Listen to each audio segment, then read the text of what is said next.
Assalamualaikum warahmatullahi wabarakatuh. Salam guru penggerak. Saya Nur Laila, calon guru penggerak angkatan 11 Kabupaten Indramayu.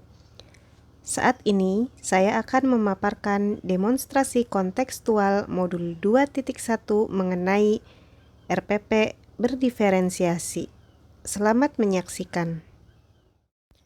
Pembelajaran berdiferensiasi merupakan proses pembelajaran di dalam kelas yang memperhatikan kebutuhan belajar individu setiap murid yang memiliki karakter dan kebutuhan yang berbeda, sehingga tidak semua murid diberi perlakuan yang sama.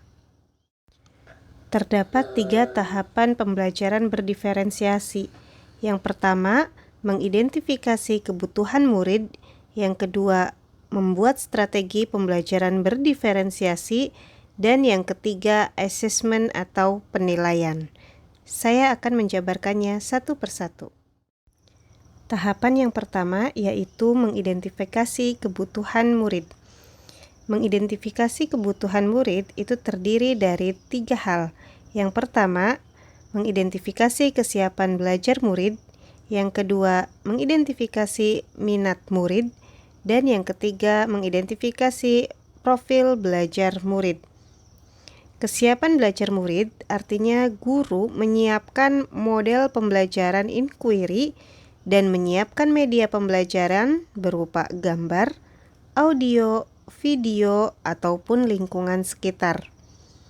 Sedangkan untuk minat murid, ini biasanya murid diberikan kebebasan untuk membuat produk hasil kerjasama dan mandiri sesuai dengan bakat, minat, hasil dari pengamatan gambar, audio, video, ataupun lingkungan sekitar. Selanjutnya, profil belajar murid. Pembelajaran dilaksanakan dengan menggunakan media gambar, audio, video secara mandiri ataupun berkelompok berdasarkan hasil asesmen diagnostik awal. Tahapan yang kedua yaitu membuat strategi pembelajaran berdiferensiasi. Di dalam pembelajaran berdiferensiasi terdapat 3 strategi. Yang pertama, diferensiasi konten, yang kedua, diferensiasi proses, dan yang ketiga, diferensiasi produk. Diferensiasi konten, guru menyiapkan materi yang telah disesuaikan dengan minat murid seperti buku teks, gambar, audio, dan video pembelajaran. Diferensiasi proses itu merupakan metode pengajaran yang diberikan bersifat beragam seperti diskusi kelompok, pembelajaran mandiri, atau proyek kolaboratif, dan lain-lain. Selanjutnya, diferensiasi produk. Di sini, murid diberi kebebasan menunjukkan pemahaman mereka dalam memilih variasi hasil penugasan seperti membuat PowerPoint, infografis, poster, ataupun video. Tahapan yang ketiga yaitu asesmen atau penilaian. Asesmen atau penilaian terdiri dari 3 macam. Yang pertama penilaian afektif, yang kedua penilaian kognitif, dan yang terakhir penilaian psikomotor.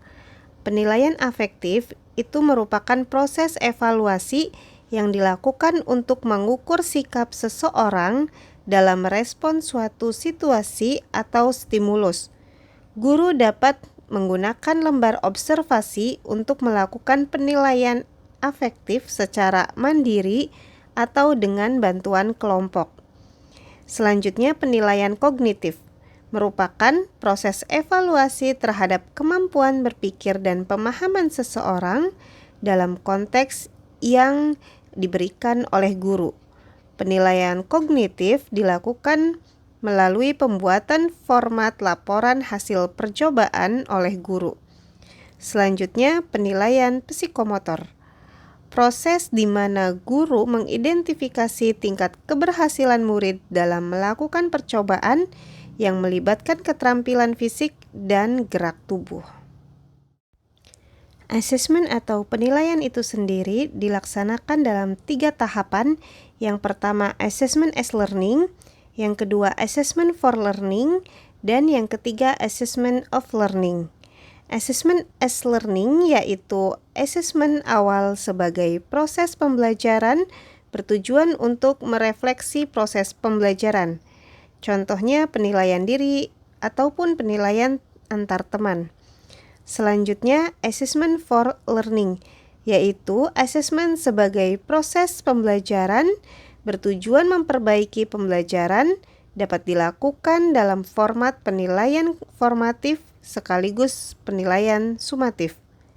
Dan yang ketiga, assessment of learning, yaitu assessment pada akhir proses pembelajaran berfungsi sebagai alat ukur pencapaian hasil belajar murid. Selanjutnya, saya membuat contoh RPP berdiferensiasi dengan tema sumber daya alam pertambangan.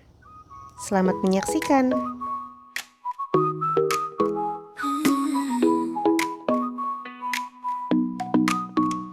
어느 날 그대와 함께한 시간들 햇살 속에 반짝이는 그대의 미소 눈을 감아도 떠오르는 그 순간 우리의 발자국은 영원히 남아 달콤한 추억 그대 만나 시간이 멈춘 듯한 그날들 그리움 속에 피어나는 사랑 우리의 마음속에 영원히 남아.